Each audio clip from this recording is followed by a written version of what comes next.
This puddle can actually block the whole path off.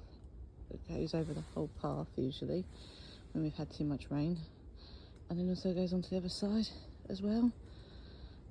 It's quite bad when we have a lot of rain and the drainage gets blocked.